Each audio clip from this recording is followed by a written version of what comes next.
Opinions expressed do not necessarily reflect those of WILI staff, management, or sponsors. Now, let's join our hosts with their guests and let's talk about it. Happy birthday to you. Happy birthday to you. Happy birthday, happy birthday, happy birthday to you. Hey, this is Dennis O'Brien. First time ever having a guest on the show having a birthday. Yes. Okay, Sidney Clements is here. Sidney Clements is a professor at Eastern Connecticut State University, also has strong connections to our town and the area.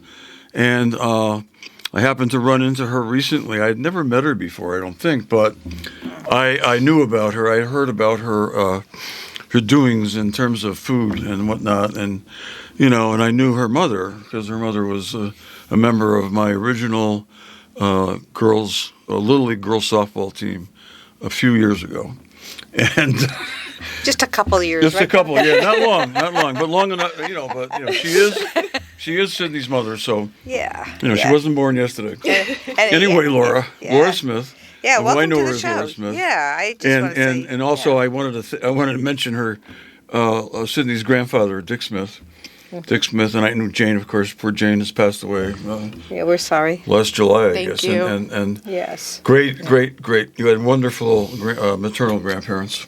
Yep. Wonderful. Dick Smith was, when I first got on the Democratic Town Committee, and I've been on it for more than 45 years, the one person who helped me the most to get the votes I needed, because it was always hotly contested back then, and it was a 50-member committee, and there was only one opening. It was an interim opening, and the one person who helped me the most to get the votes I needed, I won by one vote, was your grandfather, Dick Smith. I believe that. Yep. He's always kind of working behind the scenes. One of my favorite things about him is if we go anywhere in town, like talking to a waitress or something, he asks like, what's their last name? And he like is making this like mental Rolodex and like connecting of like, is your uncle so-and-so? How's their dog doing? And that's just kind of been the example that I've grown up with my entire life. So this felt like a natural path to just kind of work in Willie. Yeah. That's a good thing, I think, because I'm like that too. But he had an advantage over me because I wasn't born and raised here.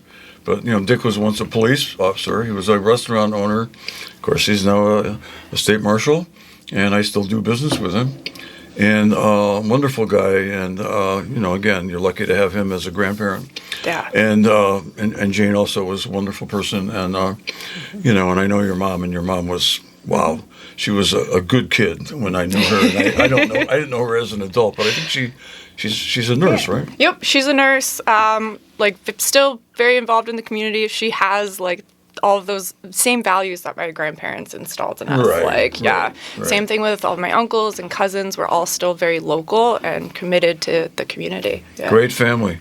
Come from a great family. You're lucky. Lucky. Anyway, can you talk a little bit about what you're doing now, and then we'll go back and go into how you got to be where you are? Yeah. I usually like to go chronologically, but I think I want you to tell our listeners right away, what you're doing now. Yeah, so I'm currently working as a visiting assistant professor at Eastern. I'm in the geography or political science, philosophy, and geography department. I am trained as a geographer. I just graduated with my PhD from UConn in December, actually. Congratulations. So, thank you. That's Newly great. a doctor. Yes, yeah, wonderful. It feels awesome. Yeah. Glad to be done. Yeah. Yeah, that's probably the best reward. Absolutely. But yeah, so I've been working as an adjunct at Eastern for the past couple years, 3 years, I think, and this is my first year being there full time. Mm-hmm. Wonderful, and that's it's a great area that you've been working in, both as while you're getting your PhD and what you're doing now. Tell us a little bit about what led you to through the PhD and through maybe some of the things that occurred during the COVID, thing, and how your focus is on food and geography. So. Yeah, in 2015, I started working at Not Only Juice, which was like a farm-to-table cafe that we had here on Main Street. Yeah. And that kind of really opened my eyes to the really like alternative food scene that we have in Eastern Connecticut. We have so many farmers. We have the Willimantic Food Co-op. Just this like abundance of resources. And I was kind of hooked from then. So I ended up working with Grow Windham. That turned into the Windham Community Food Network. And then I wanted to figure out how to scale this. So I'm a geographer. I'm going to talk about scale and local level a lot. And so going to get my PhD at UConn felt like the next best step of how all of this great work that we're doing in Eastern Connecticut could serve as a model for Connecticut or New England or even the country. I was so thrilled to learn about Grow Windham, and every so often I run into a student that's partaking in the Grow Windham, group and working over there by the Lauder Park. And what a wonderful thing that is to, teach agricultural opportunities to our students, have them understand that, because I know that we've gotten so removed from agriculture in some ways by shopping in the supermarket, through corporate purchases as opposed to local. And now we've got the food co-op, of course, over the last 30 years or so, maybe longer. and we have local food that's being grown here, and we have Click. So we have a lot of interesting agricultural opportunities here, right here in Eastern Connecticut, and we want to make sure we support them and have them grow. No pun intended. But yeah, Grow Windham does a great job of teaching like these youth gardening skills, but what I also really admire about them, also full disclosure, I'm still currently on the board of Grow Windham, so I might be a little biased and talk them up Excellent. A lot. Good work. Yeah. Please do. But what they do is they teach these youth how to be leaders in our community, and food is such a great segue into talking about kind of these larger social justice, environmental issues, because everybody eats. It's one of the things that we all have in common and can convene around. And so teaching them food as like the mechanism of it, but then the overall leadership skills that they develop around going through this program is huge. And Grow Windham has been, we're 12 years in as a program now, I believe. And they've just been honing it and improving every year. That is so phenomenal. And I just want to say, when you talk about in your paper that you did about the geography, and that you did a wonderful paper. And is it online, first of all? So That's how I got it. Yeah. So you want to tell people how found to it, reach yeah. it? Yeah. Go ahead. Which paper? Oh, you guys read? Okay, yeah. My journal. So a couple of years ago with Grow Windham, we got a USDA grant about a regional networking opportunity through like how we can bring these food networks and kind of hone like all of these interesting innovations we were seeing around COVID. We saw how empty grocery store shelves were during that time, and so people were going to the farmers market more. We were leaving food like on our neighbors' doorsteps. People were getting really into community gardening, and we're like, how do we harness this energy as things kind of start to open back up? So we partnered with a bunch of different food organizations throughout Eastern Connecticut and started bringing people in and having conversations of how do we make our network stronger? How do we keep this momentum going? And we learned a lot of lessons around it from like a community organizing perspective. The people that work in these organizations, the farmers, like they know what they're doing. They know how to grow food. And so this was helping us address some of that access and distribution issues. And this really inspired kind of the work I ended up doing for my dissertation as well. So I took this like applied, like really like grassroots organizing thing and then tried to look at it from an academic lens and put it through like how we can get local food better like into the homes of customers, and not just people that are shopping at the food co-op or going to the farmers market, but also like places like the soup kitchen or local pantries, people that don't have access to some of this like local food normally. And I love the way that you talk about local food in your paper, because you said when you tried to figure out what people thought of local food or what they were buying, some people thought, well, I get local food because I go to the co-op, or I get local food because I go to the farmer's market, or I get local food because I shop at Stop and Shop. And, and the definition we haven't quite come to grips with. Yeah, it's so subjective of what local food means to people, and I'm not going to paint one strategic definition Sure, here. that's fine. Yep. But I think it's something really important that researchers have to consider when they're talking about local food is what aspect of local food are you thinking of? Are we looking at actually food miles, how far the food is traveled from the farm to the grocery store? Are we talking about Stop and Shop, or we want to support like the local economic business or IGA? From that perspective, there's so many different routes, and so it's hard to just kind of paint this broad picture. Exactly. And one of the things that I think of when I think of local food is health, because one of the things, if you have allergies, if you eat more local food, then your allergies are diminished somewhat because you're fixing your immune system to whatever is that you're exposed to in the region that you're living in. So I like, for example, get local honey, and that way when you put that in your coffee or you add it to whatever food you're sweetening, that is a way for you to mitigate some of the problems you might have with an allergy. Yeah, and like these farmers, I think of them, they're almost like alchemists, like the things that they do with like soil health and how that translates into like how juicy or tasty your tomato is and the varieties that they pick because they know they're suited for like their specific soil. I admire them so much. That is such a great point, and that's something I haven't heard before. So I love that. That's really excellent information. I know that I come from an agricultural family on my father's side. My grandmother had tons of blueberry fields, a few thousand or so acres, and so every year we'd have blueberries to go rake, and of course we had lots of fresh blueberries and a lot of blueberry pie and all kinds of other blueberry things. So I'll never forget, I was with Grammy in the supermarket one day, and she saw blueberry juice, and oh, was she thrilled to see it.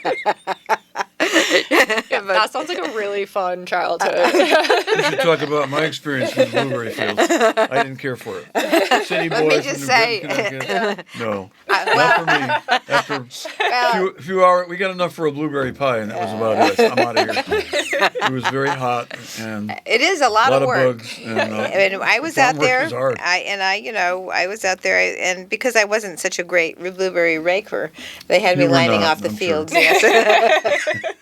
They gave you an easier job. They gave me an easier job. They took care of that. It was a little nepotism, I should say. Yeah. Yeah, because your Grammy owned the property. But anyway, I sidetracked. But I want to get back to digressed, the yeah. It's okay. We do that all the time. Yeah, well. Anyway, so I just wanted to, go and connect us a little bit with Click, because our licensed kitchen here also is agricultural, and they're connecting with what you might call regional agricultural, groups that come in and process the food at Click. And it's one of the things that we've supported at the state and also on the federal level to make sure that we have resources that are supported. And I really, kind of been watching Click for years, and they've been doing great work. And I noticed that you mentioned Click in your paper. There's so much amazing work that Click has been doing for the past decade now.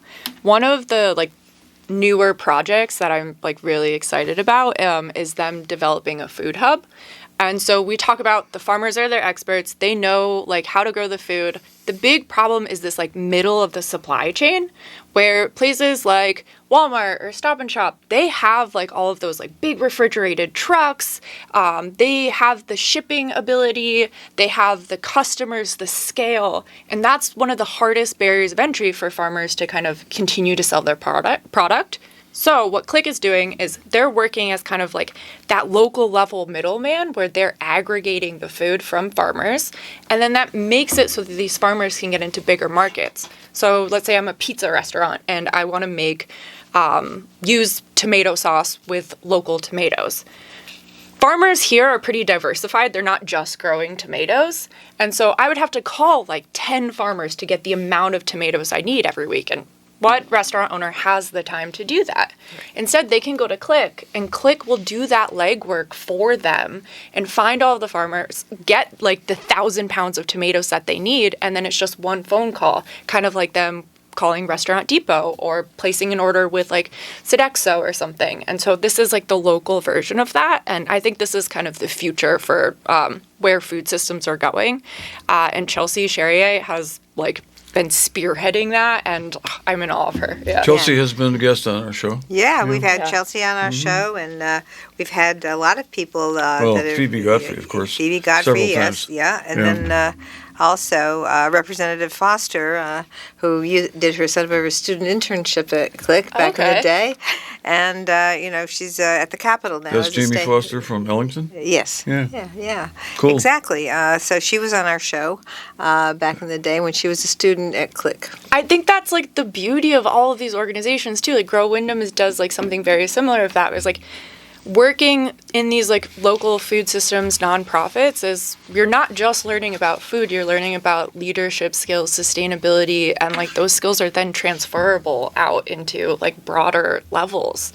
It's really important, and it's something that when I think about my sociological ideas, because I went to Eastern and got a degree in sociology back in the day, and one of the things that I brought to mind when I was reading your paper was the idea of, and I'm not going to, I'll use the definition of the Gemeinschaft versus Gesellschaft. That is the from local community relationships to outside the community, and then working your way back from outside the community back into the local relationships inside the community as a sociological phenomenon that has occurred for centuries. And I think we're going back to that, and finding our way back is what you're doing right now. Yeah, those networking skills that you grow, and I think at the local level is where people really have like the most power to enact change. And I think that's something that students, especially like my students at Eastern, really need to feel right now. It's a hard time being a student, like student loan prices, Oh, like wow, housing. yeah. Yes, It yes. is just very hard to be a young person. Yes, it and is. they feel disenfranchised, like they're maybe don't have a voice in a lot of these like larger issues. But I try so hard to show them that at the local level, they do have a voice. They really can make change. Yeah, it's still a great country. We have to keep it Yeah. that way.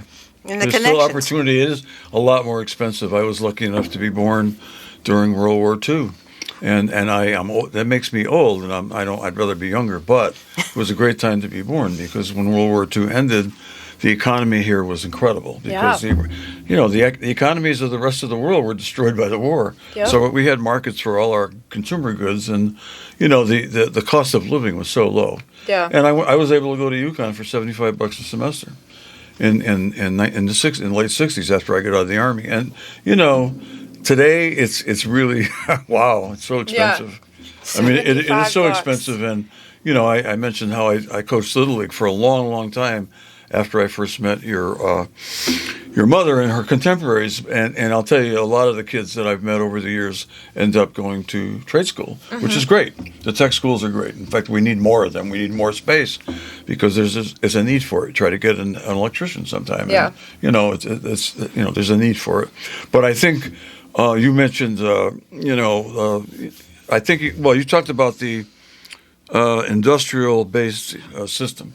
And you mentioned it before about the trucks they have and all that Yeah. stuff and the capabilities they have. So it's a tough situation. It's not easy. But in this area of the state, with the two big universities, one up the road and the other one here, which wasn't big when we got here, but it became big, just like Central in my hometown. I mean, it's a great atmosphere for the kind of work that you're doing. And do you have a lot of students that are interested in these topics? I actually just wrote a letter of recommendation for one of my students to go get a food systems master at the University of Colorado. Oh, great. And that is probably the peak of my semester so far. I love that I've like convinced her, or that she's drank the Kool-Aid and like wants to go into food systems. You've influenced her. That's wonderful. but Well, that's looking- what teachers want to do. I mean, you want to teach, and, Yeah. and you're teaching, and you've got a great message, and it's not easy, because but it is.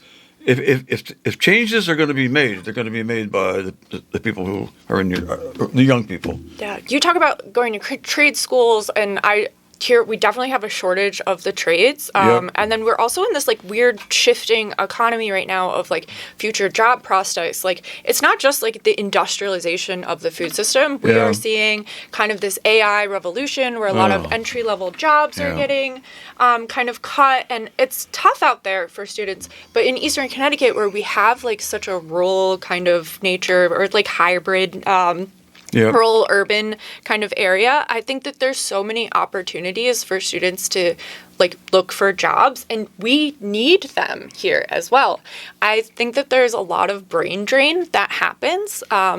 Students are from a young age are told like you should go away to college, Yeah. and then you should go live in a city. There's this like shame associated with like staying in your hometown as well, of like you got to go out and make it big. Yeah, and you so- would know that better than I would. I don't remember that, but I can see how that could happen. Yeah, and so I try to Yeah. really show them that it is like Willimantic is my favorite place on earth. Yeah, that's great. But you should also be proud of that where you're from. Most of my students are from Connecticut, Yeah. Or at least like the Northeast area. And that there's a beauty of like knowing your community so deeply and like knowing what you can contribute there. And like when we think about Eastern alumni, I didn't realize you were an Eastern alum. Yes. And so like look at what you've done for the community Oh, by thank you. staying in the community. I mean, look at Andy Goo or Yeah. Oh, yes. yeah, Garnet from McLaughlin. McLaughlin, yeah, we know quite well, Trigo. yeah. Yeah. She's started a business here. Yeah. She is on the DTC. These are Eastern alumni that are actually like working in the community and making real change. They're bringing us jobs, economic opportunity, and I just want to really do my part to contribute like that going forward That's with my wonderful. students. Yeah, as well as our daughter, Leslie O'Brien, Yeah. Johnson O'Brien, who, and her husband, Tony Kidd, they both graduated from Eastern. And she actually was friends with your mom because she played ball. she played ball at They the played ball same together, time. yeah. They were on different teams, though. One team was made up of. I was smart. I had Kramer girls on one team and the St. Mary's kids on the other, and it worked. It worked out. Yeah. The Kramer kids were a tougher crowd, but I ended up coaching them, and that was tough. Yeah. But Laura's team was Joe Henry coached that team, and it was their practices were much milder and. Better, easier to organize, let's say.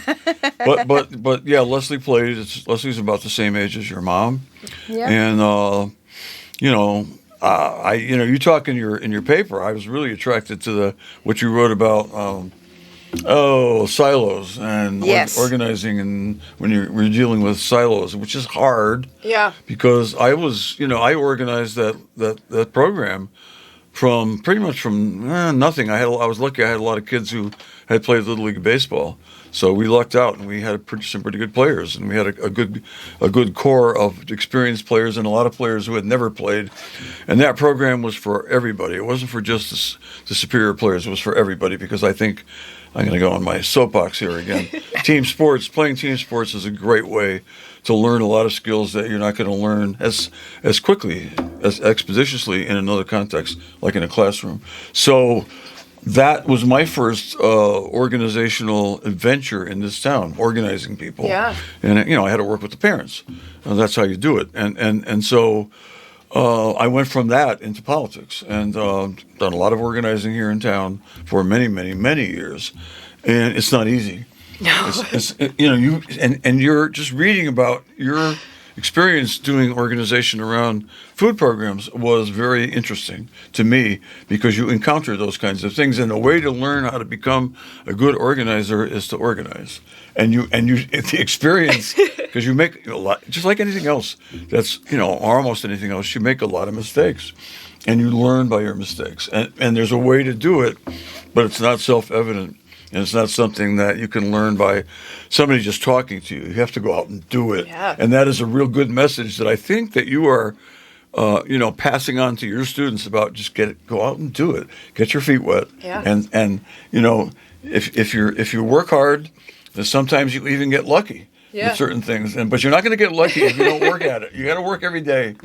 24/7.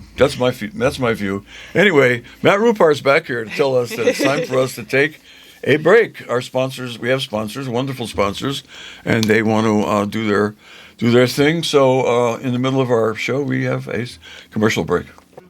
Welcome back, everyone. This is Susan Johnson. I'm here with my co-host Dennis O'Brien, and we have our wonderful guest Sydney Clements, who is a professor at Eastern Connecticut State University, working on food geography, and it's fabulous work that she's been doing, organizing different groups, and really huge amount of interesting information. She's written something on lessons from building regional food systems in Eastern Connecticut, which is really spot on to where we are and what we've been talking about here on Let's Talk About It with the CLIC organization and a number of other things that have been going on, like Grow Wyndham. I'm just very, very, very pleased to have you here with this fabulous organizational information, because it's something that I think that we really need to take a peek at. And also, some of the things, when you talk about this in your paper, you talk about the foodies, but also the people that have food needs. You want to go into a little bit of discussion about the two different aspects and maybe how we can merge them at some point? There's so many different kind of approaches to this. During this grant that we worked on, we discovered like kind of two groups of people that are willing to kind of pay that premium price for food. They're shopping really with their values. Not that other groups necessarily don't have values, but they have the economic means to kind of put that before where their like dollars are going. And so how can we kind of leverage that economic power that they have to make sure that those that don't have that power in our society still have access to food? So we talk about exploring sliding scale models, or a lot of the work that CLIC does through grants where they're working on distributing food to like local schools or restaurants, but how can some of the food that they're harvesting or gathering also go back to local food pantries, which is a program that they also continue to run called Mesa Comunitaria, which called like the Community Table, and it's a food delivery pantry service using a lot of these local food from the area. And so fundraising stuff is used to offset those costs, so people, you don't just need to have that economic power that seems to be ever more and more important in our society to eat well. Yes, absolutely. I just was very, very interested in seeing that differences working together and how we can begin to teach each other about growing that one row in your yard of food. I mean, and I thought about that, and then I thought about both of my grandmothers who had those gardens in the back. And they always had corn, they had squash, they had all kinds of veggies, and they were just delicious and fresh. The tomatoes, they both did it, and you'd go out in the summertime and you'd see this, big, maybe, I don't know, quarter of an acre, or half an acre of veggies being grown every year. I mean, it was just, how do you do that when you're 90? I mean, Well, my mother, back to my family, my mother was born in 1915, and she talked about living on a farm in New Britain. And you wouldn't, hard to imagine that. I'm sure it was fairly small, but they had their own, they had pigs and chickens and stuff like that, and they grew a lot of stuff. And so it was like people did that back in the day. And I think what you're driving at to some extent, it's a different world, such a different world now, is moving back in that sort of direction that is where people take charge of their own, let's say, health, because it's a healthier thing to do to grow your own food and to have it come from the local area. Yeah, if we're talking about families, I'm going to have to, again, shout out my grandparents. As you guys mentioned earlier, my grandmother passed away this summer, and so this is my first birthday without her, so it's it's weird. Tough. Yeah, I understand that, but I was thinking about kind of the impact that she had on my life, and I always kind of, when people ask me like why I care about Willimantic so much, what my origin story is, it really comes from my grandparents. Yeah.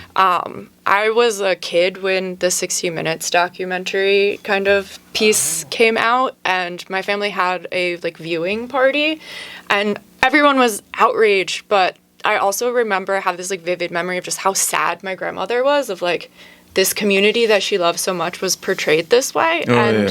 That's something that has just always stayed with me and has really inspired my work going forward. I see the beauty here, and I want to continue to like show everyone else the beauty of this place as well. Absolutely. I believe that there is a true misunderstanding about how our urban areas in Connecticut work. And what has happened is we had industrialization. We had all those things. People had jobs. Sense of community was very strong. Churches were very strong. And then, I'm going to say it, Reagan came along. Come on. You're always picking on poor Reagan. Not that he doesn't deserve it. And then Reagan came along, and he took away our industrialized society. He gave huge tax exemptions and credits to these corporations that were producing manufacturing right here in these urban areas all throughout the country, not just Connecticut. Take a look at what happened to Detroit. And we lost all those all that industry. And New Britain. Yeah. We will not leave out New Britain. I know. And, I can tell you all about it. And so can I. And so, and I didn't really realize what had happened until I went to law school and I took tax law, and then I got it all put together because we were at legal aid back then. And, we saw all the disruption and the changes in the social services programs that were defunded and were limited, or they lost income, let's say. And then we also saw the erosion of the industrial base, and then all the costs were placed on the communities that had say they had a public housing, or they had more apartments and that kind of thing. That's what trickled down, yeah. Yeah, and that was shifted to the urban areas that took care of the region. And to this day, our urban areas, like right here in Wyndham, Willimantic, we take care of the region. There's only two other towns that have homeless shelters, one in New London and one in Killingly-Danielson. We have 3 shelters for the homeless here. We have more public housing on a per capita basis than anywhere else in the state of Connecticut except Hartford. We take care of the region. So for people to then go, gee, we're taking all your resources, how come you can't manage when we take all your resources? What's wrong with you, man? It's like that's a wild. common theme on the I'm show. sorry, you set me off. I agree with you, everything you say. And then from the geographic perspective, Yes. you also think about like urban renewal in the built environment and how we lost like a thriving Main Street for malls, and how we had to kind of shift to being a car-centric society, and then we lose industry and public transportation, and everyone suddenly has to get a job in Hartford. And so Willimantic just becomes we are like this urban hub. We like support so much of Eastern Connecticut. And I think that's another reason with like Eastern students being here, like they're a resource both to the community, but Willimantic is also like a beautiful teaching tool of you can show them like exact examples. You can point to Gilson Square and talk about how we used to have different housing there and there used to be businesses. And then a lot of like when they tore down those houses, where those businesses went and how the Eastbrook Mall has like kind of affected our Main Street going forward. They can see all of these like tangible examples, and I think it makes all of that stuff click for them more. I was so glad you mentioned the Eastbrook Mall, because we were here just as that occurred. We moved in here about 1974. We had Tubrieties on Main Street. We had all these shoe stores on Main Street, Ben's, Eagle, all those shoe stores, all kinds of places. And then the mall opened. And oh boy, all these places moved into the mall, and then the mall raised the rents, and then they all went away. And now look at the mall; it's not doing all that well, is it? But anyway, I digress. But Main Street's coming back. Main Streets are coming back. Main Street, yay! Yeah, okay. And thank you, I gotta say, give a plug to WILI for looking at developing our businesses on Main Street. Thank you, WILI, for being there for the businesses here on Main Street. Yeah. Thank you, WILI, for providing forums like ours so if people like Sidney Clements can come on and tell it like it is. Yeah. And that is that's why we're here. That's why we've been doing this for. Susan's been doing it for more than 25 years. I also think in no part is the organizers that are in this like community as well. Like they deserve a huge shout out as well. Of like, so I'll bring it back to like thinking about when the 60 Minutes piece came out. I had just started going to school in Mansfield, and I remember a student or like a classmate's mom calling my mom to be like, yeah, she can come over to play, but you're not allowed to take her to Willimantic. It's not safe there. And I was like, what are you talking about? Like, we're going to go hang out at my grandparents' house. And, like, she didn't want her kid to step foot in Willimantic. Mind you, I grew up near the Eastern baseball field, so that's, like, Willimantic anyways. Right. Right. But then we have things like Third Thursday and like all of these events that Willimantic Renaissance goes. And I remember being in high school later and running into that classmate's mom at a Third Thursday, and I was like, oh, look who's in Willimantic. Look, like, it is the cool place. It is not the scary place. Like, we have done so much to change the perceptions and show how beautiful this community is. Yeah. So all of these organizers, like you guys, Jean Desmay, you guys are my idols. And it is just it's Sweet so great talker. to carry on this work. Yeah. We you so we much. love it here. Yes, We're we not do. going anywhere. Tom DeVivo is here. He Yep. doesn't need to be here. He's given a lot. He's doing a really good job as our mayor. He's investing money in the community. Yeah. I mean, there are people. There are lots of good people here, lots of great people here. So many. We have, this show. We do this show every Friday. We have no trouble finding great guests for the show. People that are really doing a lot here and who believe in the community.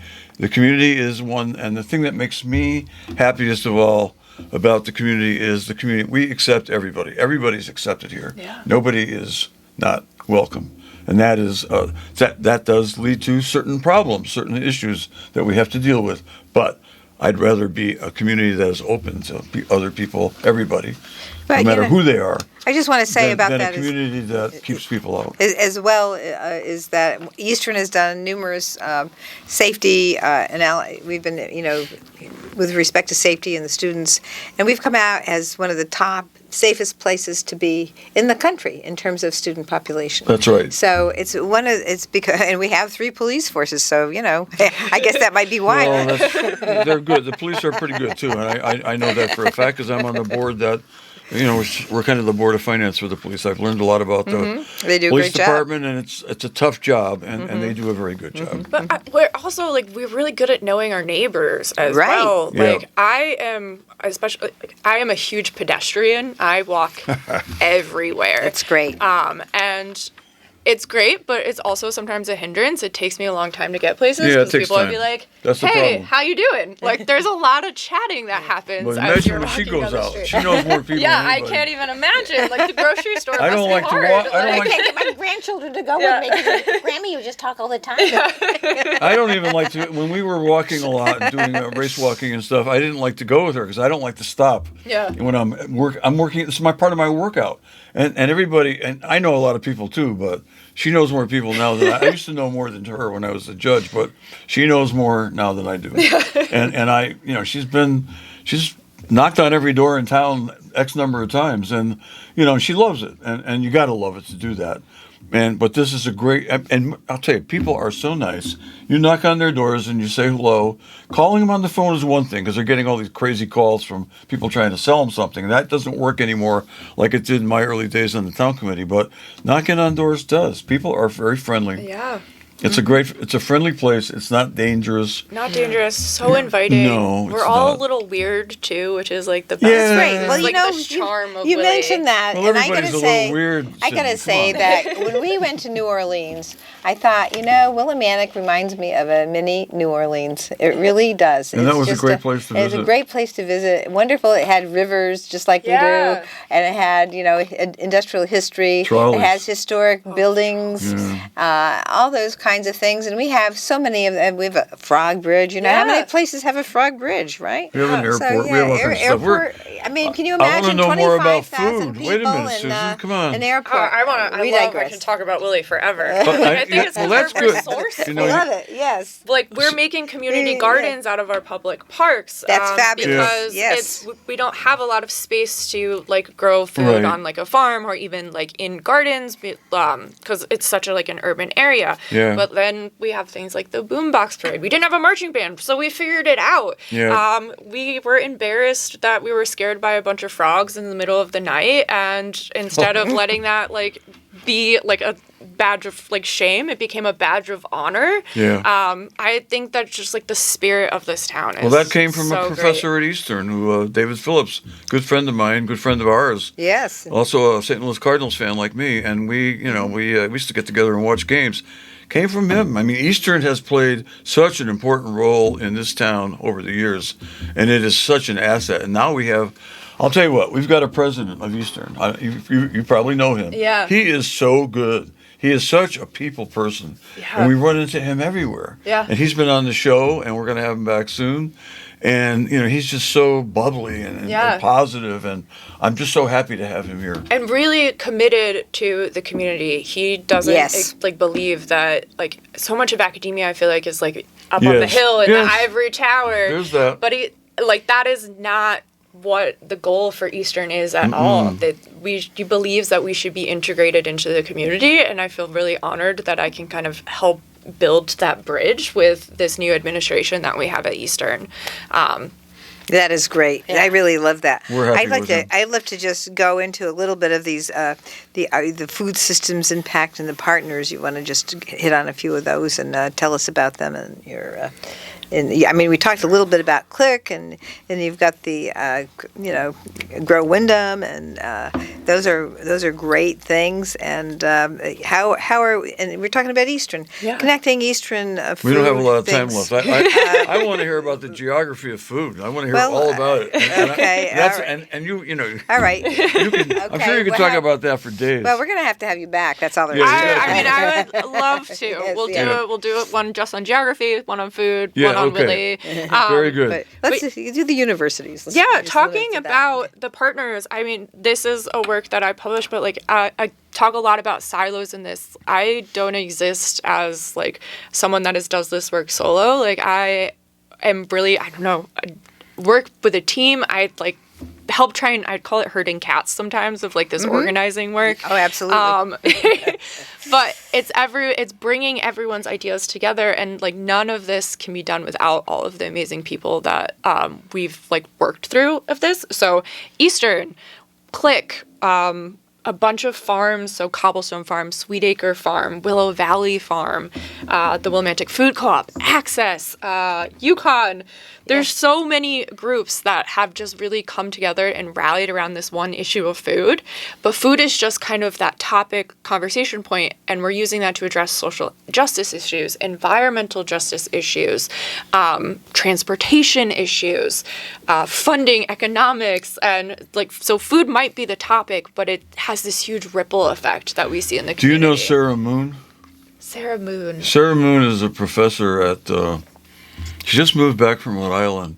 She's married to a guy from Andover who's a really close friend of mine, and she does these things where people talk about food and their relationship to food. They're presentations. Oh, through the co-op. I've seen these advertised. They look really cool. I could put you to, I'd like to link you up with her. She's really into it. And see, the beauty of networking.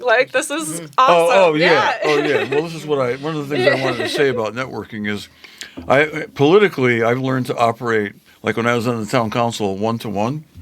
And instead of making a big pitch in a group, I like to work on people 1-to-1. Yeah. And really get to know them and really, just have a face-to-face conversation. Yeah. And then go to the group and then together. But that's how I like to do things. And I think Sarah Moon is somebody you would like a lot. Yeah. I know her pretty well, and again, she's married to a friend of mine, Dan Warren. They live in Coventry now. We should try and get some more of the geography in, though.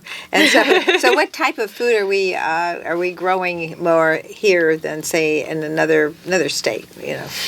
So as I mentioned, before, a lot of the farmers in Connecticut are really diversified. So a big farm in Connecticut is 4, 5, 10 acres. When if you're looking at farm out west, that's thousands and thousands of acres. That's small. A monoculture. They're growing large commodity kind of crops, where these are more specialty kind of crops, which basically just means they're not subsidized by the government. But those are your standard fruits and vegetables. That we are growing up here, and super diversified, especially more now that we see some of these crazy climate things happening with droughts or extreme rainfall. I feel like it doesn't just rain a little bit anymore. It either rains not at all or 2 inches at a time. You got it. And so the farmers have really been starting to kind of adapt what they're growing to kind of match the climate that is changing here. So things maybe bok choy or something that's pretty good resistant to some kind of like soil diseases or pests that we see up here, and then focusing on the types of varieties as well. So not just any random tomato, but what tomato is going to do really well in kind of our rocky soil of New England. Yeah. So that is really very fascinating, and it's really something that I love to drill down into all that analysis, because the farmers have to know about the soil and how it works with the different plants. Yeah. And so soil science becomes a big part of this. They're soil scientists, they're marketers, they are the accountants, they're the, they're doing everything. It's crazy. It's one of the things that I've always said about a farm, that farmers really know how to do, and they understand how everything works, and they know They know how to fix things, too. So they're mechanics. I know. I come from can't do farmers. I mean, and they are really excellent at being able to do anything, really. Yeah. And I think that people don't understand, if you haven't grown up and having some farm background in your Like you. family. Not me. And I used to, help my Grammy back, and we'd go up in the summertime and spend some time with her and help her with this or that, whatever thing was going on at the time because of the weather or because of whatever. Maybe she had a cricket infestation or something. It was always something to work on aside from the blueberries, and it was really quite a good lesson. I wish I'd had more of it. On the other hand, it was great to be able to be somebody who had a farm background, a suburban background, and now a small urban background. Yeah. I mean, I have all those three types of living styles that I've lived in, so I get a lot of things. I don't get everything, but certainly not a big city. But you never lived in New Britain. No, I did not. No. Right. And of course, this is the first time I've ever mentioned New Britain on the show, right? Anyway, I like to talk about a lot of things. Yeah. So what do they grow in New Britain, Dennis? No, I don't know. You got New Britain roots out there. New Britain roots is like the hard-hitting New Britain. Like Grow Wyndham's version, or like New Britain's version of Grow Wyndham. Oh, and the programming, actually, their youth coordinator lives in town here, Jenna. And this work that she does in New Britain is amazing. You have to link me up with her. Yeah. Yeah, that's cool. Just talk about NB. We could actually do a show with you and her. That would be really good. Of course, Dennis has favorite restaurants there, but but New Britain is. I co-chaired the public health committee back in the day with the senator from New Britain, Terry Giarratana. We're getting short on time. Okay. Yes, please. So I want you to. 1 minute left. Say whatever you want to say on your birthday. Yeah, it's your birthday. And happy birthday again. Yes, happy no birthday. better birthday present than being able to talk about Willie for like an hour. Fantastic. And with Susan and Dennis. This has been a great experience. I love talking about community organizing in Willie too. I'm actually teaching a community organizing class at Eastern this semester. Wonderful. And kind of getting to kind of hear more from you guys about what organizing work has looked like in the community. I can't wait to tell all of my students about this moving forward. Yeah, thank you very, very much for helping us out with the show and talking and all the great work you did. I mean, I want to go more in depth about the food opportunities here, all the different ways that we look at food, and so that we can work on, melding together the foodies with the people who have food needs and that sort of thing. Okay, thank you very much for listening, folks. This is Dennis O'Brien with Susan Johnson, Sidney Clements from Eastern Connecticut State University. Grew up here in Wyndham and Mansfield. Yep. And we'll be back next week with another great guest. Thanks for listening.